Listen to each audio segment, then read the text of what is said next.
So before we proceed with the proceedings of the day, we will have a 1-minute silence in honor of the memory of the Rohingya victims of Myanmar's genocide. Ladies and gentlemen, can you please stand up and, for a minute?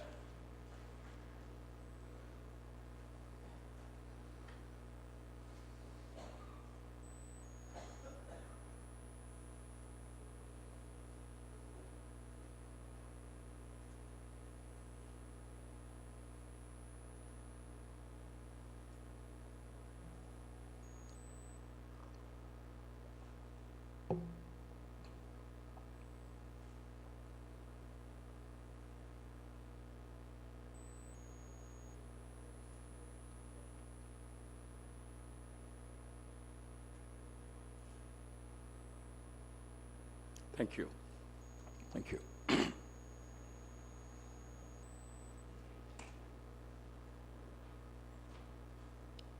Some of us had the misfortune to see the victims, the survivors of genocide. Many of you haven't met them yet. We don't know what they endure. So in order to set the context, the gruesome reality that the Rohingya people face in their homeland, we decided that we will have about a 10-minute video, the atrocities that have been committed. And these videos were essential documents that were presented before the Permanent People's Tribunal held in Kuala Lumpur, Permanent People's Tribunal on State Crimes of Myanmar. And this is something the tribunal took into cognizance. This is one genocide that has been, massively documented. There are evidence, even the fleeing refugees also took, with their mobile phone, they took images, what was happening. So there is no doubt that what is happening is to be true. And they have been validated by forensic, tests and whatever we call it, the technological tests that stood those tests. So it is in this context, without furthering it, may I request my colleague to switch on. I'm afraid there is, it's just 10 minutes.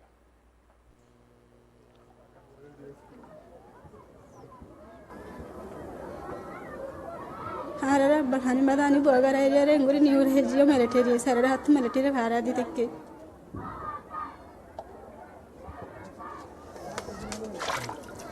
tebe jeti nguri bad mari kele hara military kum majdi intu kum majdi intu zargara di military ha tu fuashi lamade tu fuaya go thaile ra samara anu tumare vele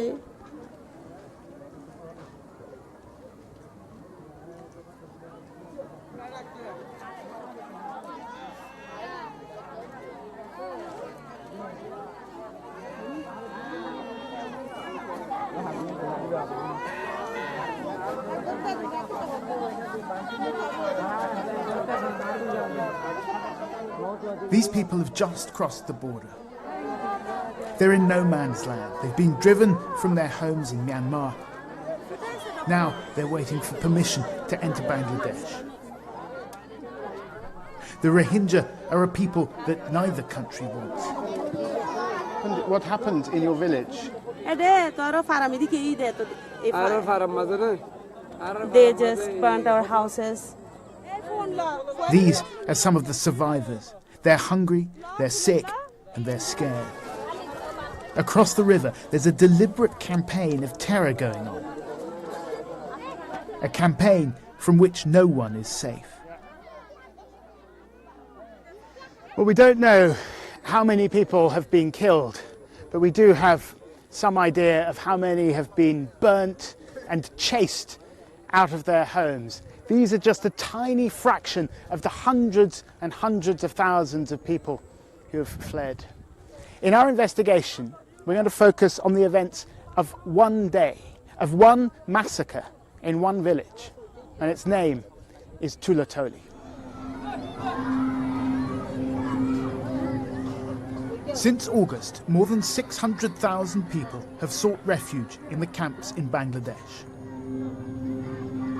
People who brought little with them but the nightmarish memories of their experiences at the hands of the Burmese military. We've come here to find survivors of the Tulatoli massacre. We've spoken to 6 of them. We've cross-referenced their testimony with video evidence. Absolutely horrific pictures. With maps of the local area, as well as with interviews collected by human rights organisations. What emerges is a picture of systematic violence. Violence that has been described as a textbook example of ethnic cleansing. এই দূরত্ব military হদন আইয়ের এদিন 30 তারিখ August 30 তারিখ আইয়ের দে 8 বাজি বাদে হবো দিনের 8 বাজি বাদে এরিয়া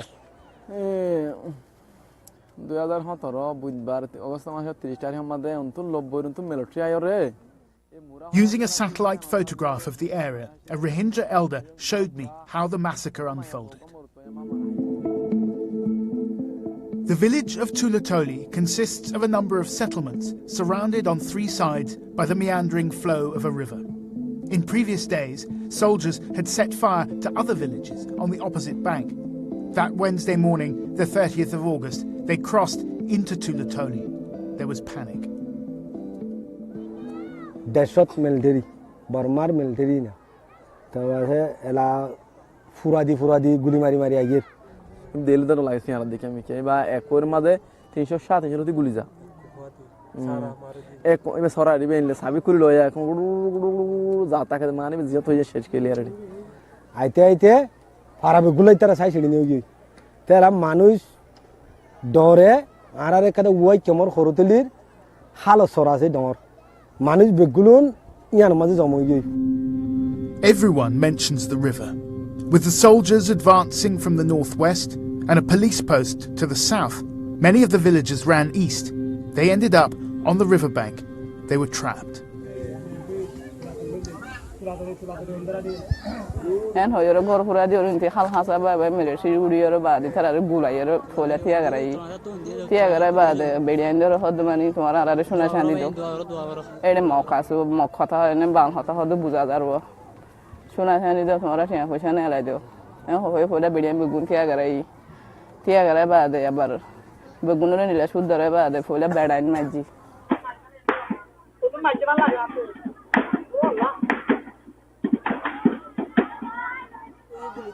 গুলি মাতিন খদিনলা মার দেড়ে এলা যার ফরান যে কি সে তুন দুধের হালভারার গই আর কি আর মিছে দুধের এনিলা টেনলা গরি মানুষ সজন বাইছে আর বুগুনের মাঝে বেড়াইনা মরু থন্ডে গুরা এনিলা গুরা মন্ডে মারি ফেলাই And you yourself were on the other side of the river.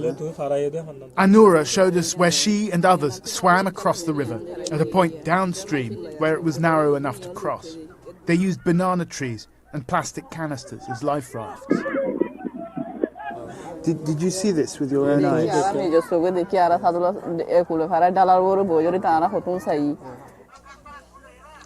From a hill on the opposite bank, they watched the horror unfold. ওন্দরা দে একটা মরা মানুষ কত নাই সরণ মাদে ওনরে গুছে উজুগুজি তারারে উজুগুরিয়ে রে হাত গানাতে মরি গুলি মাঝে মতন মরি নদার গই ই নর ফড় আর ফাই মার দে বাজি হলে খবলা না यार মাথা চাই রে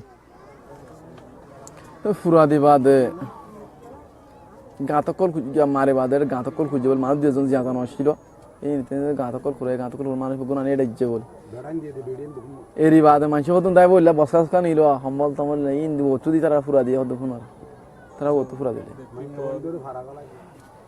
তো হয়নি নে কুলো তুলে লইরে মেলা দি দিরে নিলা ফাড়ালো ফাই মারের ফুসার বাড়ি মারের গুলির বাড়ি মারের হেঙ্গর দিন আর মানে ওকুতো সাইতা কেও দে The horrific scenes she witnessed still give her nightmares.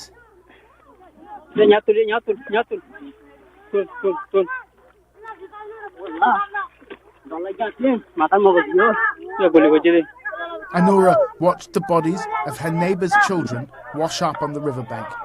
The scene was filmed by another villager.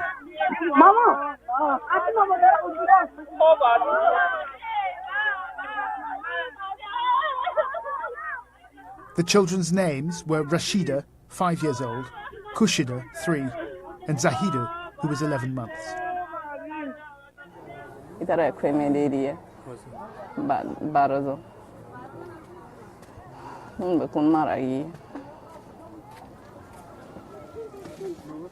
Anora Begum, her husband and her 4 children all managed to escape with their lives. Mohammed Suleiman was not so fortunate. He and his youngest daughter Shahida survived, but 3 of her sisters were killed, and so was their mother.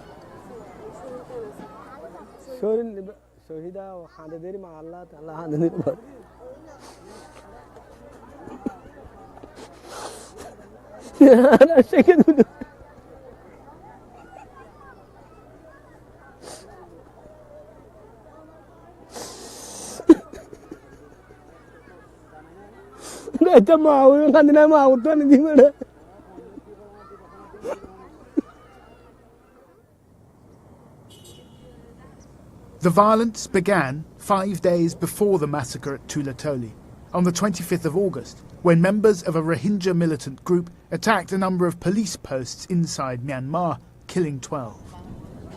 In response, the Burmese military began what they call clearance operations. Boats filled with refugees have been coming ever since.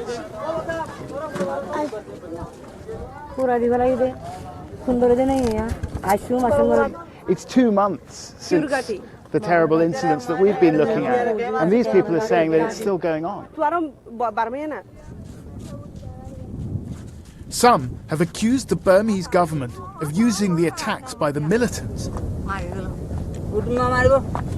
as a pretext for a vicious and indiscriminate crackdown against civilians.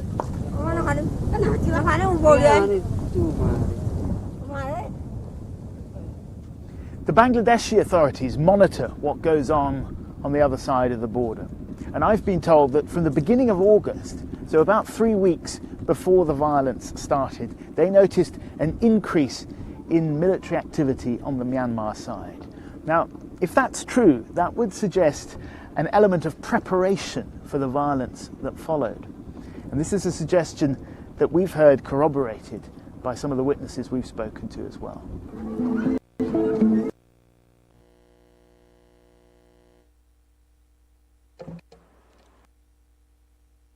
The context has been set. I'll be very brief with my introductory statement. International pressure is building, to rise. I mean, it is for the world to rise up to the occasion. Unfortunately, what we see that states that are mandated to ensure security and peace in the world are being guided by selfish economic interests, that too promoted by corporate capital. And they have kept the UN system as hostage.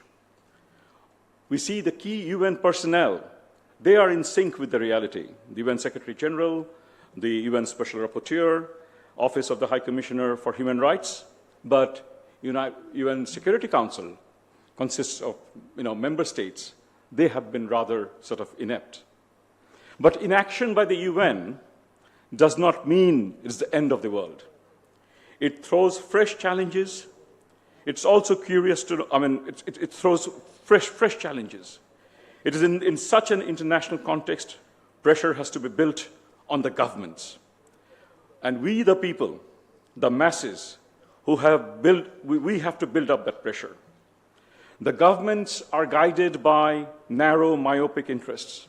It is the civil society who aspire for a better world that has to get its act together and force the states to change their course. This has been done in the past, stopping the war in Vietnam, ending the apartheid regime in South Africa. So there are a lot of good examples. It might have taken time, but we have succeeded. Government does diplomacy, state-to-state level. Many issues, government has to handle diplomatically. We understand that, But at the same time, we also acknowledge and we must highlight that free thinking is hallmark of civil society. In that respect, civil society can not only dig deep into the issues without any constraint, but also can provide policy alternatives to the government. There is no reason to consider civil society as opposition. And it is in this context we feel that RAMRU, Refugee and Migratory Movements Research Unit, is creating evidence, to convince policymakers, so that we engage in a constructive way. Discussing genocide issue is not an issue in intellectual exercise. Anti-migrant and anti-refugee feelings have a potential to create massive problem for any polity, more so in a fractured, resource-poor country. For that reason, we need to engage the masses in the discussions. Hence, we opened up the floor to all. We believe in order to have a rational response, we need informed discussion. And everyone can contribute in that discussion. RAMRU always believes in generating knowledge and furnishing evidence. We have our own perception of Burma's role. Government has its own idea about how to deal with Burma. But here we have in this hall, and some people will be joining us from overseas, who are Burmese? Who know how the Burmese psyche work? What we feel to be good neighborly acts on our part sometimes is misconstrued as our weakness. So do we proceed in that path? That we need to reckon. And let's hear from our Burmese counterparts, what they have to offer in this regard. And I think that's a very, very important issue, that an important opportunity, this conference is going to provide. At the end of the day, we'll try to come to a collective understanding of these issues, and we'll try to prepare a statement, for the. I'll now speak a few things about the format. The audio statements will be there. You have seen the video. There'll be a few audio statements. We'll be joined by philosopher, Gayatri Spivak. There'll be video statements of Bishop Tutu and George Soros, who have, put it in the Oslo conference. The distinguished participants, include many, so I'm not going to name them. Senior members of Rohingya diaspora and Buddhist Burmese dissident intellectuals who are standing up for the rights and liberty of the Rohingyas as fellow citizens. And some of them have been officially declared as traitors and enemies of the state. They are here as well. And thank you for the support, for the cause that we are fighting.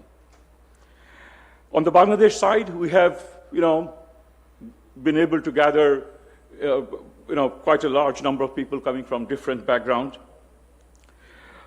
We also have, to set the context, we have a photo exhibition outside the hall titled Art Against Genocide.